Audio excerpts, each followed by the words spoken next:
नमस्कार. आज आपण डेव्ही डेसिमल क्लासिफिकेशन अर्थात ड्यूई यांनी तयार केलेल्या दशांश वर्गीकरण पद्धतीतील मुख्य आणि उपवर्ग यांचा परिचय करून घेणार आहोत. मी डॉक्टर जगदीश नारायणराव कुलकर्णी आपणाला या दशांश वर्गीकरणाच्या मुख्य आणि उपवर्गाचा आजच्या या व्याख्यानात परिचय करून देत आहे.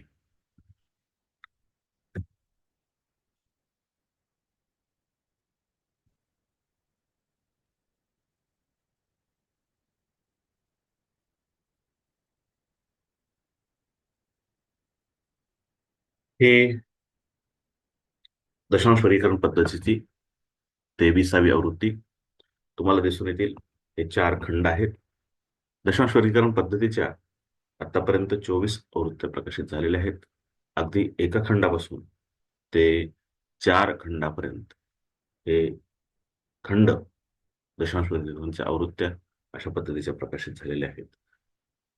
साधारणतः स्थानिक ग्रंथालयामध्ये तुम्हाला डीडीसी 18, 19, 20, 21, 22 पर्यंत दिसतील आणि लेटेस्ट 24वी आवृत्ती सुद्धा आता प्रकाशित झालेली आहे.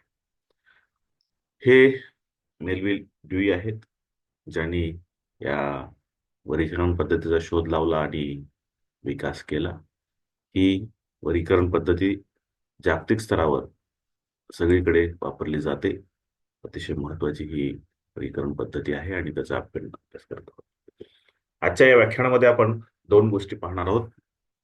दशांश वर्गीकरण पद्धतीतील मुख्य वर्ग आणि उपवर्ग. आता साधारणतः आपण पाहिलंय की दशांश वर्गीकरण पद्धती ही याचा अर्थच असा आहे की ही 10 विभागात विभागली गेलेली आहे. आपण एक उदाहरण घेऊया. एक छोटीशी कॉलनी आहे आणि या कॉलनीमध्ये 10 बंगलोज आहेत, बंगलो आहेत, बंगले आहेत आणि प्रत्येक बंगल्याला 10-10 रूम आहेत, 10 खोल्या आहेत. अशा पद्धतीचे एक जर आपण कॉलनी लक्षात घेतली तर एकूण 10 बंगल्याची कॉलनी. तर हे बंगले कुठले आहेत याचं आपण पाहतो. तर साधारणतः जगातलं जे काही ज्ञान आहे, आपण ज्ञानवर्गीकरण आणि ग्रंथवर्गीकरण समजून घेतलेलं आहे. ज्ञानवर्गीकरणामध्ये अनेक विषय, उपविषय, अनेक तत्वज्ञानाने मांडलेली, धर्माने मांडलेली अनेक प्रकारचे विषय आपण पाहिलेले. पण हे सगळं ज्ञान, हे सगळे विषय एकत्र आणणं आणि त्यांना विशिष्ट चिन्हांकन देणं ही अतिशय कठीण अशी गोष्ट होती. आणि ती कठीण गोष्ट सोपी करण्याचा प्रयत्न मेलविल ड्यूई यांनी केला. तुम्हाला कल्पना आहे की 1876 मध्ये याची पहिली आवृत्ती निघाली आणि 2021 मध्ये याची 24 आवृत्ती निघाली. अशा पद्धतीचं अम, अ, 200 150-200 वर्षाचा हा कालखंड त्याच्यामध्ये गेला आणि अनेक नवनवीन विषय त्याच्यात समाविष्ट करण्यात आले. जसं की संगणक शास्त्र अगोदर नव्हता, तर अशा पद्धतीचे अनेक विषय, नवीन विषय तुम्हाला इथं पाहायला मिळतील. तर हे सगळे वर्ग समाविष्ट करणे आणि त्यांना चिन्ह देणे. आपण हे जे वर्गांक म्हणतोय ते चिन्ह आहेत. आणि इथे एक लक्षात ठेवायचं आहे की हे स्मरणसुलभतेसाठी अंक वापरले जरी असले, त्याचा क्रम जरी वापरला असता तरी हे ते चिन्ह आहेत. आणि चिन्ह वाचताना नेहमी 000, 100, 200, 300, 400, 500, 600, 700, 800 आणि 900. किंवा इंग्रजीमध्ये आपण 000, 100, 200, 300, 400, 500, 600, 700, 800 आणि 900 अशा पद्धतीनेच वाचायचं. आता मग ही जी मुख्य वर्ग आहेत, मेन क्लासेस आहेत, ते कशा पद्धतीनं 10च्या गटामध्ये वर्गीकृत केलेले आहेत. तर पहा, 000 अर्थात 000 संकीर्ण सामान्य किंवा जनरल. आता हा जनरल क्लास साधारणतः 1 ते 9 मध्ये जे नाहीत ते वर्गांक, ते विषय या ह्याच्यात घेतलेले.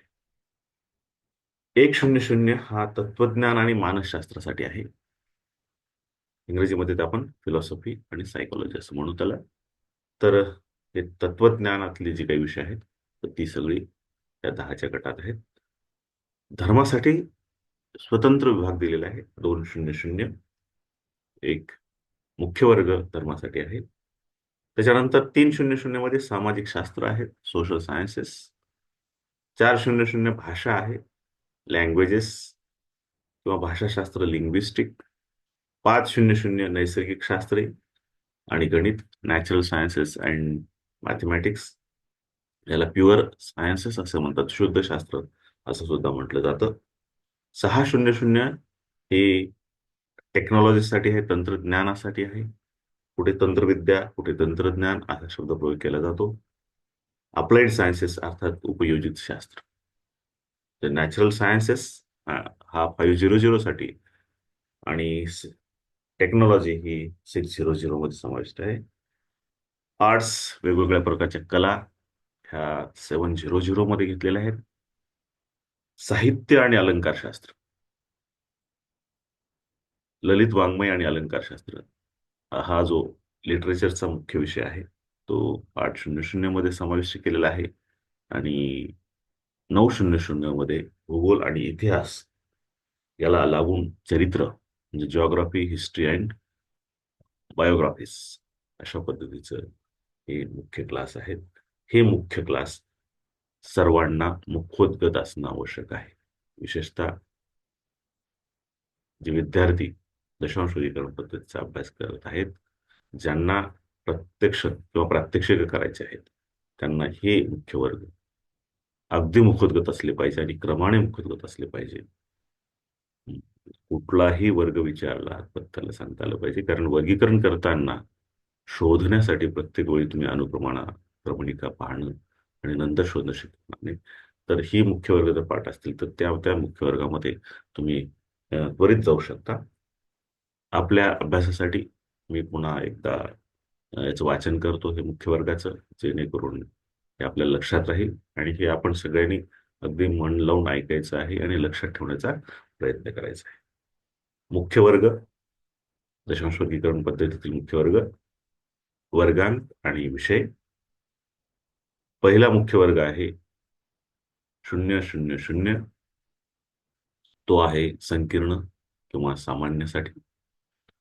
100 हा दुसरा मुख्य वर्ग, त्यामध्ये तत्वज्ञान आणि मानसशास्त्राचे विषय आहेत.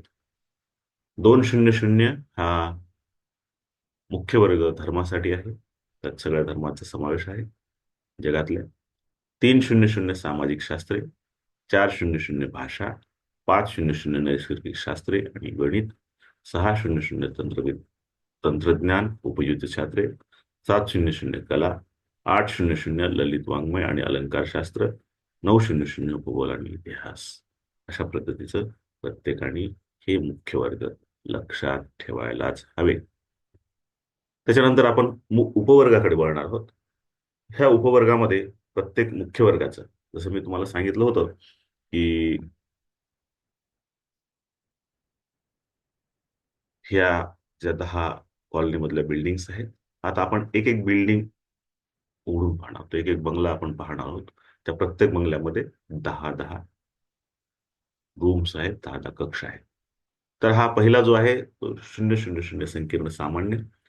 त्याच्यामध्ये 010 हा ग्रंथसूचीसाठी आहे, बिब्लिओग्राफी आपण ज्याला म्हणतो इंग्रजीमध्ये. 020 ग्रंथालय आणि माहितीशास्त्रासाठी आहे. 030 संकीर्ण ज्ञानकोश. 040 हा रिक्त ठेवलेला आहे. 050 हा संकीर्ण कालिके प्रकाशन याच्यासाठी आहे. 060 संकीर्ण संस्था आणि संग्रहालय.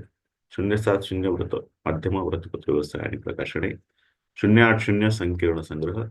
090 हस्तलिखिते आणि दुर्मिळ ग्रंथ. अशा पद्धतीचे हे सामान्य उपविभाग, संकीर्ण वर्ग जो आहे मुख्य वर्ग, तो त्याच्यासाठी आहे. आता हे वाचताना सुद्धा 10, 20, 30, 40, 50, 60, 70 असं वाचायचं नाहीये. तर याचा उच्चार हा 0110000400050060007080 आणि 090. इंग्रजीमध्ये आपण याला असं म्हणू: 010 020 030 040 060 070 आणि 090. अशा पद्धतीचं हा मुख्य वर्ग. सांगितलं की या कॉलनीमधली पहिली बिल्डिंग आहे, त्या पहिल्या बिल्डिंगमध्ये प्रत्येक बिल्डिंगमध्ये 10-10 रूम आहेत. तर प्रत्येक एक एक जी रूम दिलेली आहे ती या या विषयांना दिलेली आहे. तर ग्रंथसूची, ग्रंथालय आणि माहितीशास्त्र, संकीर्ण ज्ञानकोश, एक कक्ष किंवा एक खोली त्यांनी रिकामी ठेवलेली आहे. याच्या ठेवण्याचा उद्देश असा आहे की नवीन कोणते जर विषय आले तर त्याचा याच्यामध्ये समाविष्ट करता यावा. संकीर्ण कालिके किंवा प्रकाशन, इथं चुकून प्रकायन झालेलं आहे, प्रकाशन हवं तिथं. प्रकाशन संकीर्ण संस्था आणि संग्रहालयासाठी हा 060 आहे. त्याच्यानंतर वृत्तपत्र विद्या किंवा वृत्तपत्र व्यवसाय याच्यासाठी 070. इंग्रजीमध्ये आपण ज्याला जर्नलिझम म्हणतो. संकीर्ण संग्रह हा कलेक्शन आहे. विविध विषयाची जी पुस्तके एकत्र जर असतील संकीर्ण किंवा त्याला काय म्हणतो आपण की संग्रहित असं एका लेखकाचं एका विषयाचे जर काही कलेक्टेड व्हॉल्युम्स असतील ते 080 मध्ये जातात. आणि हस्तलिखित आणि दुर्मिळ ग्रंथ हे 090 मध्ये जातात. तर अशा पद्धतीचा हा संकीर्ण किंवा त्याला सामान्य असं म्हणतात, जनरेलिया हा इंग्रजीमध्ये शब्द आहे. तर हा मुख्य वर्ग. त्याच्यानंतरचा जो मुख्य वर्ग आहे तो तत्वज्ञान आणि मानसशास्त्राचे उपवर्ग आहे. तो आहे 100. आता याच्यामध्ये 100 हा फिलॉसॉफी अँड सायकोलॉजी चा आहे. त्याच्यात पुन्हा 10 विभाग आहेत, 10 उपवर्ग आहेत, 10 गट आहेत आणि आपल्या उदाहरणात द्यायचं म्हणाला तर 10 कक्ष आहेत, रूम्स आहेत. तर त्याच्यामध्ये 100 हा तत्वज्ञान आणि मानसशास्त्रासाठी आहे. 110 हा अध्यात्मशास्त्रासाठी आहे. 120 हा ज्ञानशास्त्रासाठी आहे. 130 हा अतिंद्रिय, अद्भुत घटना, जादूटोणा याच्यासाठी आहे. 140 हा तत्वज्ञानातील विशिष्ट घराणी आहेत. 150 हा मानसशास्त्रासाठी आहे. 160 हा तर्कशास्त्रासाठी आहे. 170 हा नीतिशास्त्रासाठी आहे. 180 हा प्राचीन, मध्ययुगीन आणि पौरात्य तत्वज्ञानासाठी आहे. आणि 190 हा आधुनिक पाश्चात्य तत्वज्ञानासाठी आहे. आता हा तत्वज्ञान आणि मानसशास्त्र हा विषय साधारणतः थोडासा वेगळा विषय आहे. आपल्याला तत्वज्ञान आणि मानसशास्त्र हे शब्द जरी माहीत असले तर त्यातले उपविषय, उपउपविषय थोडेसे ज्ञात नाहीये. त्यामुळे हा मुख्य वर्ग समजताना थोडंसं काळजी घेणं आवश्यक आहे, मन लावून ऐकणं आवश्यक आहे, त्याचा अभ्यास करणं आवश्यक आहे. याच्यातले अनेक शब्द, नवनवीन तुम्हाला शब्द या मुख्य वर्गामध्ये ऐकायला मिळतील. तर त्याचा दृष्टिकोनातून हा थोडेसे नवीन विषय, तर्कशास्त्र असतील, नीतिशास्त्र असतील, तर हे समजून घेणं इथं आवश्यक आहे. तर हे मुख्य वर्ग पुन्हा एकदा आपल्याला लक्षात राहावेत या दृष्टिकोनातून एकदा वाचन करतो. मुख्य वर्ग आहे 100. तो आहे तत्वज्ञान आणि मानसशास्त्रासाठी. त्यातले जे उपवर्ग आहेत तर 100 तत्वज्ञान आणि मानसशास्त्र. आता मी ज्यावेळेस 100 असा उच्चार करतो त्यावेळेस असा अर्थविपरीत आहे त्याच्यामध्ये की 100 ते 109 पर्यंतचे वर्ग. जेव्हा मी 110 असा उच्चार करतो त्यावेळेस चा अर्थ हा विपरीत आहे की 110 ते 119. 120 याचाच अर्थ असा आहे की 120 ते 129. तर हे जे त्याच्यामधले जे उपवर्ग आहेत तर तेही हे लक्षात घेण्यासारखे आहे. तर आपण एकदा ह्याचं वाचन करूया. 100 तत्वज्ञान आणि मानसशास्त्र. त्यामधले उपवर्ग: 100 तत्वज्ञान आणि मानसशास्त्र, 110 अध्यात्मशास्त्र, 120 ज्ञानशास्त्र, 130 अतिंद्रिय, अद्भुत घटना, जादूटोणा, 140 तत्वज्ञानातील विशिष्ट घराणी, 150 मानसशास्त्र, 160 तर्कशास्त्र, 170 नीतिशास्त्र, 180 प्राचीन, मध्ययुगीन व पौरात्य तत्वज्ञान आणि 190 आधुनिक पाश्चात्य तत्वज्ञान. तर अशा पद्धतीचा हा दुसरा मुख्य वर्ग आहे. पहिला होता 000 संकीर्ण. त्याच्यानंतर दुसरा मुख्य वर्ग आहे 100 तत्वज्ञान आणि मानसशास्त्र. तिसऱ्या मुख्य वर्गाकडे आपण वळतो आहे.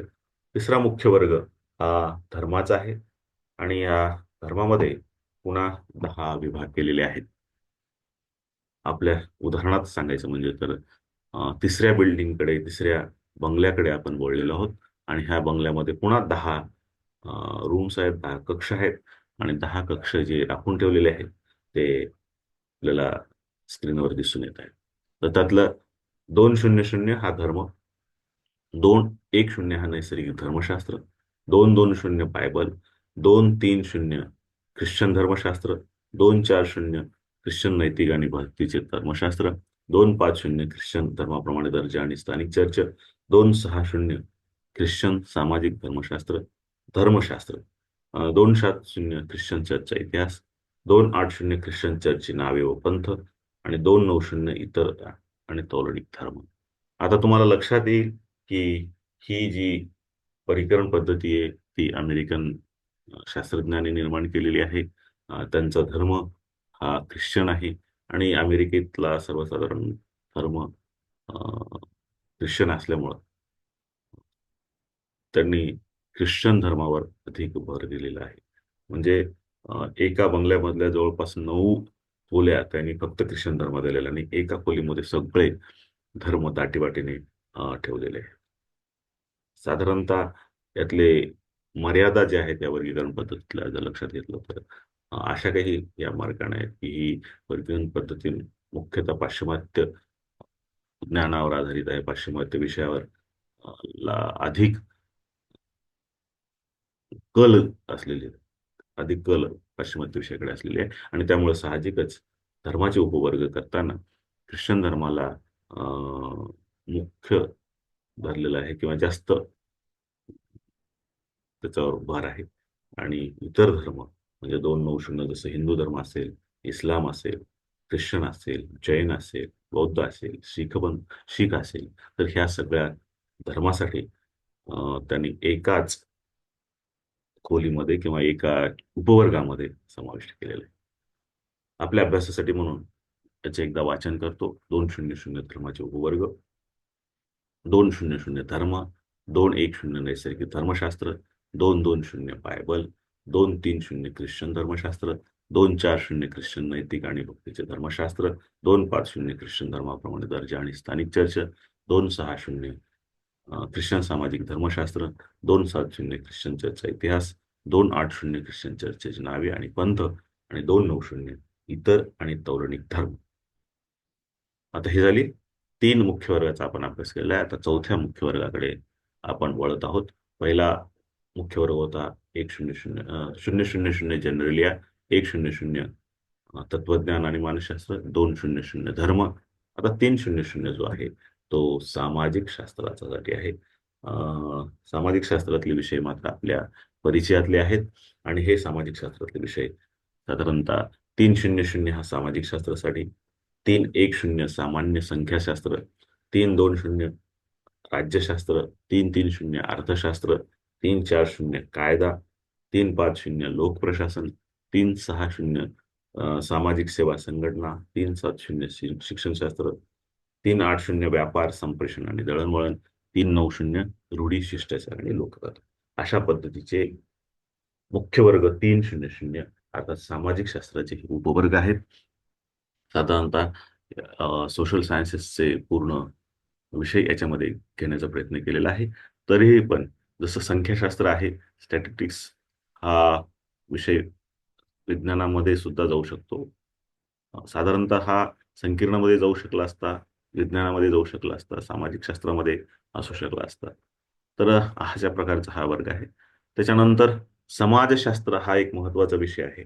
त्याच्यासाठी त्यांनी वेगळा उपवर्ग न देता 300 मध्ये 301 असा एक सामाजिक शास्त्र समाजशास्त्रासाठी दिला आहे. राज्यशास्त्र आहे इथे, पॉलिटिकल सायन्स त्याला आपण असं म्हणतो.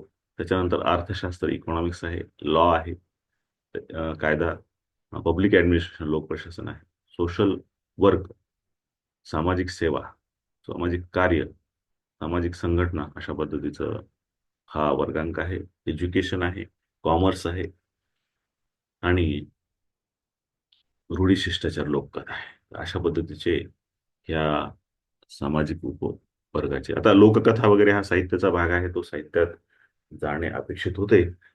पण इथे ड्युईनी हा सामाजिक शास्त्राचा उपवर्ग केलेला आहे. इथे एक महत्वाची गोष्ट लक्षात घ्यायची आहे.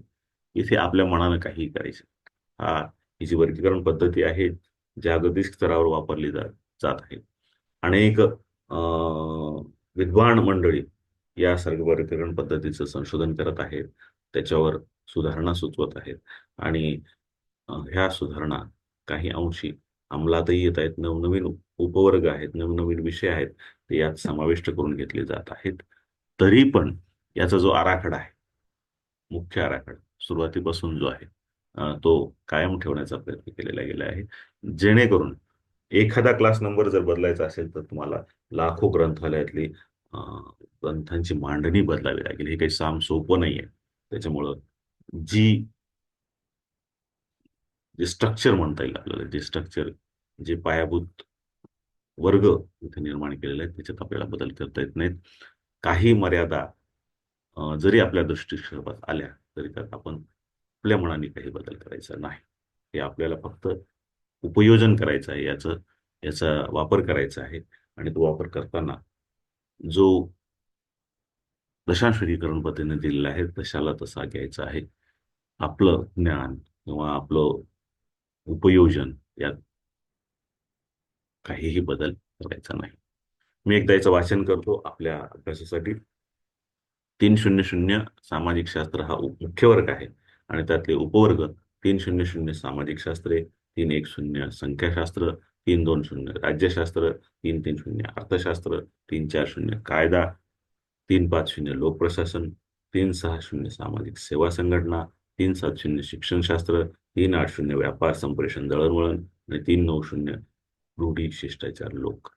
आता मराठीत अनुवाद करताना, कारण हे पुस्तक जे आहे हे वर्गीकरणाचं पुस्तक किंवा वर्गीकरणाचा खंड जे आहेत हे इंग्रजीमध्ये आहेत. आणि मराठीतून त्याचा अनुवाद करताना अनेक वेळा तुमच्या लक्षात येईल की प्रत्येक लेखकाने याचा अनुवाद वेगवेगळ्या पद्धतीने केलेला आहे. तुम्ही जेव्हा प्रात्यक्षिकाची पुस्तकं पाहाल किंवा तात्विक पुस्तके जरी पाहाल, तर त्याच्यामध्ये अ, हे जे मुख्य वर्ग आहेत त्यातला लिहिताण मराठीतून वेगवेगळ्या पद्धतीने लिहिलेलं असू शकतं. पण त्याचा जो अर्थ आहे, म्हणजे जिथे जिथे मराठी शब्दाला तुम्हाला अडचण येईल, त्या त्यावेळी इंग्रजी शब्द तुम्हाला त्यातून समजून घेता येईल एक्झॅक्टली अर्थ त्याचा काय आहे. त्याच्यानंतर चौथ्या मुख्य वर्गाकडे आपण वळत आहोत. आतापर्यंत आपण 000 संकीर्ण, 100 तत्वज्ञान, 200 धर्म, 300 सामाजिक शास्त्रे आणि आता जो आहे तो जो अभ्यास करणार आहोत तो 400 भाषा. याच्यामध्ये पुन्हा 10 उपवर्ग आहेत. जसं मी सांगितलं की आता आपण 5व्या बंगल्याकडे गेलेलो आहोत आणि ह्या 5व्या बंगल्यामध्ये पुन्हा 10 खोल्या आहेत. तर 10 खोल्यामध्ये तुम्हाला लक्षात येईल 400 भाषा, 410 भाषाशास्त्र, 420 इंग्रजी आणि प्राचीन इंग्रजी भाषा, 430 जर्मन भाषा, 440 फ्रेंच भाषा, 450 इटालियन भाषा, 460 स्पॅनिश आणि पोर्तुगीज भाषा, 470 लॅटिन भाषा, 480 ग्रीक भाषा आणि 490 इतर भाषा. आता पहा, इथे सुद्धा जो पाश्चिमात्य भाषांचा प्रभाव इथे पडलेला आहे आणि पाश्चिमात्य भाषांना जास्त महत्त्व दिले गेलेलं आहे. आणि इतर सगळ्या जगातल्या ज्या काही भाषा असतील त्या सगळ्या एका उपवर्गात, अर्थात आपण जे उदाहरण देतो की हा बंगला भाषेसाठीचा आहे आणि भाषेसाठी त्यांनी काय केलं की पाश्चिमात्य भाषेला सगळ्या रूम्स, 10 पैकी 9 रूम त्यांना देऊन टाकल्यात आणि एकच रूम जी आहे ती इतर भाषातल्या सगळ्या. आणि जगात अनेक भाषा आहेत. म्हणजे भारतातच आपण विचार केला तर संस्कृत आहे, हिंदी आहे, मराठी आहे, तेलुगू आहे, कन्नड आहे, तमिळ आहे, मल्याळम आहे, बंगाली आहे, उर्दू आहे. अशा अनेक भाषा आहेत. तर प्रत्येक देशातल्या अनेक अनेक भाषा आहेत. त्यांना मात्र त्यांनी एकाच उपवर्गात, एका खोलीतच बंदिस्त केलेलं आहे. आणि इंग्रजी आणि पाश्चिमात्य भाषाचं खूप उदात्तीकरण इथं केलं गेलेलं आहे. जरी तसं असलं जरी मनाला पडत नसलं तरीही आपल्याला हे उपवर्ग वापरायचे आहेत, उपयोजन करायचं आहे. ही जागतिक पातळीवरची वर्गीकरण पद्धती आहे. लाखो नव्हे तर करोडो पुस्तकांचं वर्गीकरण या पद्धतीने झालेलं आहे आणि त्यामुळं हे वर्गीकरण बदलणं इतकं सहज आणि सोपं नाहीये. त्यामुळं ही वर्गीकरण पद्धती आपल्याला जशी दिली तशीच वापरायची आहे, त्याच्या गुणदोषासहित. आणि त्यामुळं भाषाशास्त्राचे जे उपवर्ग आहेत, भाषेचे जे काही उपवर्ग आहेत, यांचं वाचन आपण पुन्हा एकदा करूयात, जेणेकरून हे उपवर्ग आपल्या लक्षात राहतील. साधारणतः इंग्रजी पुस्तकाचं जर आपल्याला वर्गीकरण करायचं असेल इंग्रजी भाषेच, तर आपल्याला ताबडतोब लक्षात आलं की पाहिजे की 420 किंवा 420 मध्ये आपण डायरेक्ट गेलं पाहिजे. तर त्याच्यामुळं हे उपवर्ग सुद्धा शक्य होईल तेवढे पदगत असणं अतिशय चांगलं आहे. तर त्याच्यामध्ये आपण पाहूया 400 मुख्य वर्ग भाषा आणि त्यातले उपवर्ग 400 भाषा, 410 भाषाशास्त्र, 420 इंग्रजी आणि प्राचीन इंग्रजी भाषा, 430 जर्मन भाषा, 440 फ्रेंच भाषा, 450 इटालियन भाषा, 460 स्पॅनिश आणि पोर्तुगीज भाषा, 470 लॅटिन भाषा, 480 ग्रीक भाषा आणि 490 इतर भाषा. मी पुन्हा एकदा सांगतो की 400 ज्यावेळेस आपण म्हणतो उपवर्गामध्ये, तर त्याचा अर्थ असा असतो की 400 ते 409. 410 याचा अर्थ असा आहे की 410 ते 419. तर अशा पद्धतीचे 10चे गट तुम्हाला प्रत्येक याच्यामध्ये पाहायला मिळतील. त्याच्यानंतर पुढचा मुख्य वर्ग आहे 500 नैसर्गिक शास्त्रे, किंवा ज्याला आपण शुद्ध शास्त्र सुद्धा प्युअर सायन्स असं म्हणतात, विज्ञान असं म्हणता येईल. शुद्ध विज्ञान, शुद्ध शास्त्र, नैसर्गिक शास्त्र अशा पद्धतीचे किंवा नैसर्गिक विज्ञान अशा पद्धतीचा शब्दप्रयोग आपण इथे करू शकतो. नॅचरल सायन्सेस असं इंग्रजीमध्ये याला म्हटलेलं आहे, किंवा प्युअर सायन्सेस, शुद्ध शास्त्र असंही त्याला म्हटलेलं गेलेलं आहे. तर यातले उपवर्ग जे आहेत ते असे आहेत: 500 नैसर्गिक शास्त्रे, त्याच्यानंतर 510 गणित, 520 खगोलशास्त्र, 530 भौतिकशास्त्र, 540 रसायनशास्त्र, 550 भूशास्त्र, 560 पुराजीवशास्त्र, 570 जीवशास्त्र, 580 वनस्पतीशास्त्र आणि 590 प्राणीशास्त्र. आता हे विज्ञानाचे सगळे विषय आहेत. आपल्या अभ्यासासाठी मी पुन्हा एकदा वाचन करतो, आपल्या लक्षात राहावे या दृष्टिकोनातून. 500 मुख्य वर्ग, 500 नैसर्गिक शास्त्र, 560 सॉरी 510 गणित, 520 खगोलशास्त्र, 530 भौतिकशास्त्र, 540 रसायनशास्त्र, 550 भूमंडलीय शास्त्रे किंवा भूशास्त्र, 560 पुराजीवशास्त्र, 570 जीवशास्त्र, 580 वनस्पतीशास्त्र आणि 590 प्राणीशास्त्र. अशा पद्धतीचे हे 500चे उपवर्ग आहे. त्याच्यानंतर 7व्या मुख्य वर्गाकडे आपण वळतोय. पहिला मुख्य वर्ग जो होता तो 000 तत्वज्ञान, दुसरा 100 सॉरी पुन्हा दुरुस्त करतो मी त्याला, 000 संकीर्ण, 100 तत्वज्ञान, 200 धर्म, 300 सामाजिक शास्त्र, 400 भाषा, 500 शुद्धशास्त्र किंवा नैसर्गिक शास्त्र आणि 600 तंत्रविद्या, तंत्रज्ञान. तर त्याच्यामध्ये पुन्हा जे 10 घटक आहेत, 10 विषय आहेत, उपविषय ज्याला म्हणतो, उपवर्ग ज्याला आपण म्हणतो, ते असे आहेत: 600 तंत्रज्ञान, 610 वैद्यकशास्त्र, 620 अभियांत्रिकी, इंजिनिअरिंग, 630 कृषीशास्त्र, ॲग्रिकल्चरल सायन्सेस, 640 गृह अर्थशास्त्र, होम सायन्सेस, 650 व्यवस्थापन आणि सहाय्यकारी सेवा, मॅनेजमेंटचा हा विषय आहे. त्याच्यानंतर 660 रासायनिक अभियांत्रिकी, केमिकल इंजिनिअरिंग, 670 हा उत्पादनासाठी, प्रोडक्शनासाठी आहे, 680 विशिष्ट वापरासाठीची उत्पादनं आणि 690 हा इमारतीसाठी आहे. अशा पद्धतीचे हे 600 तंत्रज्ञान या मुख्य वर्गाचे उपवर्ग आहेत.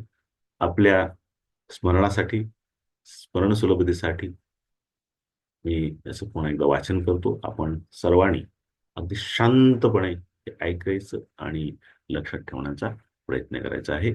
600 तंत्रज्ञान हा मुख्य वर्ग, त्याचे उपवर्ग 600 तंत्रज्ञान, 610 वैद्यकशास्त्र, 620 अभियांत्रिकी, 630 कृषीशास्त्र, 640 गृह अर्थशास्त्र, 650 व्यवस्थापन, 660 रासायनिक अभियांत्रिकी, 670 उत्पादन, 680 विशिष्ट वापरासाठी उत्पादनं आणि 690 इमारती. आता आपण पुढच्या मुख्य वर्गाकडे वळूयात आणि तो उपवर्ग आहे 700 कला. आता याच्यामध्ये कलेमध्ये वेगवेगळ्या कलाचे जे विषय आहेत ते त्यांनी 10 गटामध्ये वर्गीकृत केलेले आहेत. त्याच्यामध्ये 700 कला आहे, 710 नागरी आणि सृष्टी चित्रकला आहे, 720 वास्तुकला, 730 शिल्पकला, 740 चित्रकला, 750 रंगचित्रकला, 760 छाप बनवण्याची कला, 770 प्रकाश चित्रकला, 780 संगीत आणि 790 मनोरंजन आणि सादरीकरण कला. अशा पद्धतीचे कलेचे हे उपवर्ग आहेत. याच्यामध्ये वेगवेगळ्या पद्धतीचे खेळ असतील, कला असतील, तर त्या सगळ्या विषयाचं वर्गीकरण या कलेच्या उपवर्गात केलेलं आहे. मी याचं एकदा पुन्हा वाचन करतो. सगळ्यांनी नीट लक्ष देऊन ऐकायचं आहे. 700 कला, त्यातले पुन्हा उपवर्ग 700 कला, 710 नागरी आणि सृष्टी चित्रकला, 720 वास्तुकला, 730 शिल्पकला, 740 चित्रकला, 750 रंगचित्रकला, 760 छाप बनवण्याची कला, 770 प्रकाश चित्रकला, 780 संगीत आणि 790 मनोरंजन आणि सादरीकरण कला. त्याच्यानंतर पुढच्या वर्गांकडे आपण बोलूयात. हा वर्ग, मुख्य वर्ग जो आहे तो साहित्याचा आहे. वाङ्मय, ललित वाङ्मय किंवा आपण त्याला साहित्य म्हणतो. साहित्य हा मुख्य वर्ग आहे 800 आणि त्याच्यामध्ये जे उपवर्ग आहेत ते आहेत 800 साहित्य आणि अलंकारशास्त्र, 810 अमेरिकन साहित्य, 820 इंग्रजी साहित्य, 830 जर्मन साहित्य, 840 फ्रेंच साहित्य, 850 इटालियन साहित्य, 860 स्पॅनिश आणि पोर्तुगीज साहित्य, 870 लॅटिन साहित्य, 880 ग्रीक साहित्य आणि 890 इतर भाषेतील साहित्य. अजून एक लक्षात येईल तुमच्या बाब की 400 हा भाषेसाठी होता आणि 800 हा साहित्यासाठी आहे. कदाचित हे दोन विषय एकत्र घेतले असते चांगलं झालं असतं, पण या वर्गीकरण पद्धतीमध्ये 400 आणि 800 मध्ये 2-3 मुख्य वर्ग घेऊन त्याच्यानंतर साहित्याचा हा मुख्य वर्ग घेतलेला आहे. पण त्याची मांडणी जर लक्षात घेतली तर ही काहीशी सारखी समान मांडणी ह्याच्यात दिसून येते. पुन्हा इथे सुद्धा पाश्चिमात्य भाषांना अति महत्त्व दिलं गेलेलं आहे, जास्त महत्त्व गेलेलं आहे आणि इतर भाषा ज्या काही जगातल्या आहेत त्याच्या साहित्यासाठी त्यांनी एकच उपवर्ग दिलेला आहे आणि बाकी सगळे उपवर्ग हे पाश्चिमात्य भाषेसाठी दिलेले आहेत. तर याचाही आपल्याला विचार करणं गरजेचं आहे.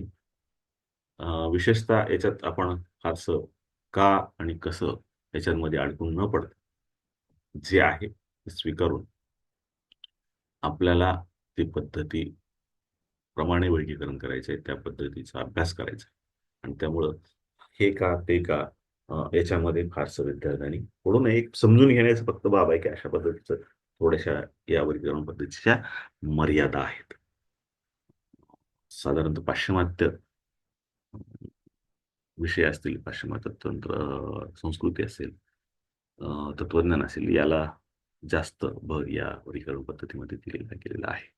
आपल्या अभ्यासासाठी याचं मी पुन्हा एकदा वाचन करतो. पुन्हा आपण सर्वांनी नीट अगदी मन लावून लक्ष देऊन ऐकायचं आहे आणि लक्षात राहील अशा पद्धतीने याचं वाचन करायचं आहे, श्रवण करायचं आहे. 800 ललित वाङ्मय किंवा आपण त्याला साहित्य असा म्हणू, त्याचा मुख्य वर्ग. त्याच्यानंतर 800 साहित्य, 810 अमेरिकन साहित्य, 820 इंग्रजी साहित्य, 830 जर्मन साहित्य, 840 फ्रेंच साहित्य, 850 इटालियन साहित्य, 860 स्पॅनिश आणि पोर्तुगीज साहित्य, 870 लॅटिन साहित्य, 880 ग्रीक साहित्य आणि 890 इतर भाषेतील साहित्य. आता मी ललित वाङ्मय ह्या शब्दासाठी साहित्य हा शब्द वापरलेला आहे. आणि साहित्य हा शब्द आपल्याला सर्वांचा परिचित आहे. त्यामुळं साहित्य हा शब्द वापरण्यास काहीच हरकत नाही. आणि त्यानंतर शेवटचा म्हणजे 10वा मुख्य वर्ग तो आहे भूगोल आणि इतिहासाचा. आता याच्यामध्ये आपण पाहिलेत की मुख्य वर्ग जे पाहिलेत की 000 संकीर्ण, 100 तत्वज्ञान, 200 धर्म, 300 सामाजिक शास्त्र, 400 भाषा, 500 शुद्ध विज्ञान, 600 तंत्रज्ञान, 700 कला, 800 साहित्य आणि सगळ्यात शेवटचा हा जो मुख्य वर्ग आहे, शेवटचा आपण जे म्हणालो की बंगला जो आहे तो भूगोल आणि इतिहासासाठी आहे. पण भूगोल आणि इतिहास म्हणलं तर याच्यात अजून एक उपवर्ग दडलेला आहे, तो आहे चरित्राचा.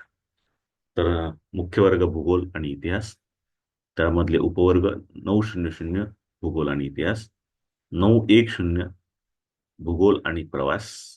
आता याच्यामध्ये प्रवास वर्णन सगळं दिलेलं आहे. त्याच्यामध्ये 910 मध्ये भूगोल आहे आणि प्रवासासाठी सुद्धा वापरलं गेलंय, प्रवास वर्णनासाठी वापरलेलं आहे. 920 चरित्र आहेत, त्याच्यामध्ये वंश परंपरा, सन्मान चिन्ह वगैरेचा समावेश केलेला आहे. 930 हा प्राचीन इतिहासासाठी आहे. आणि मग त्याच्यानंतर तुमच्या लक्षात येईल वेगवेगळ्या खंडांचा इतिहास इथे दिलेला आहे. आपण 7 खंड, आपले एकूण जगाचे 7 खंड आपल्याला माहीत आहेत. त्यातला मुख्य जो खंड इथे दिलेला आहे तो 940 युरोपचा इतिहास, 950 आशियाचा इतिहास, 960 आफ्रिकेचा इतिहास, 970 उत्तर अमेरिकेचा इतिहास, 980 दक्षिण अमेरिकेचा इतिहास आणि 990 इतर देशाचा इतिहास. याच्यामध्ये अंटार्क्टिका खंडाचा सुद्धा समावेश आहे. तर अशा पद्धतीचे वेगवेगळ्या जगातील वेगवेगळ्या देश, वेगवेगळे खंड या सगळ्यांचा इतिहास या वर्गीकरण पद्धतीमध्ये दिलेला आहे, या मुख्य वर्गात दिलेला आहे. त्याच्यात भूगोल आहे, चरित्र आहे आणि इतिहास आहे. इतिहासामध्ये प्राचीन इतिहास आणि त्यानंतर प्रत्येक खंडाप्रमाणाचा इतिहास आहे. आणि अशा पद्धतीने जगातले जे काही विषय आहेत ते सर्व विषय हे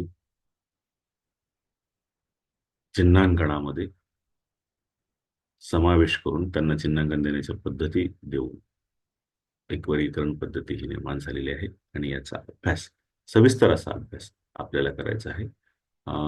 आजच्या या व्याख्यानामध्ये आपण दशांश वर्गीकरण पद्धतीचे, विशेषतः मेलविल डुई यांनी तयार केलेल्या ह्या दशांश वर्गीकरण पद्धतीचे मुख्य वर्ग आपण पाहिलेले आहेत. या मुख्य वर्गामध्ये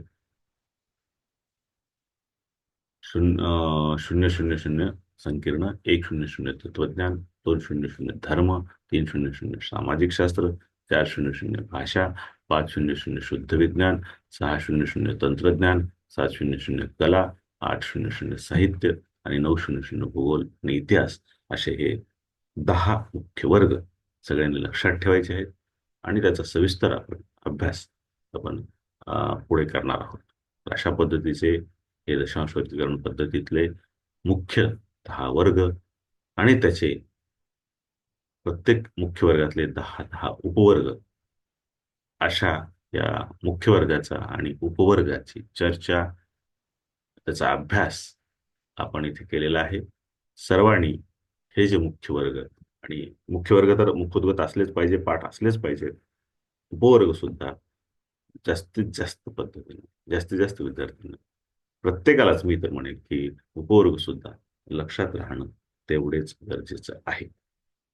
तर अशा पद्धतीचा हा मुख्य वर्ग आणि उपवर्गचा हा जो अभ्यास आहे आपण इथं थांबवत आहोत. पुढच्या व्याख्यानामध्ये एक नवीन विषय, याच्या पुढचा जो विषय आहे तो घेऊन आपण त्याच्यावर चर्चा करणार आहोत. विद्यार्थ्यांनी अतिशय मन लावून हे ऐकायचं आहे, पुन्हा पुन्हा ऐकायचं आहे आणि मुख्य वर्ग आणि उपवर्ग हे समजून घ्यायचे आहेत आणि समजून घेऊन लक्षात ठेवायचे आहेत. समजून घेऊन यांना मुखोद्गत करायचं आहे, समजून घेऊन हे पाठ करायचे. हे मुख्य विषय सगळ्यांना पाठ असणं अत्यंत गरजेचं आहे. आणि पुन्हा एक महत्वाची सूचना देतो की हे जे अंक दिसत आहेत हे अंक नसून ते चिन्ह आहेत आणि वाचन करताना याचं एक एक अंक घेऊन वाचन करायचं, जसं 900, 910, 920, कुणीही 900, 910, 920, 930 असा उच्चार ह्या वर्गांकाचा करायचा नाही. ही सूचना मी पुन्हा पुन्हा देतोय. ही चूक विद्यार्थ्याकडून होणार नाही याची मला अपेक्षा आहे. धन्यवाद. आपण इथे थांबूया.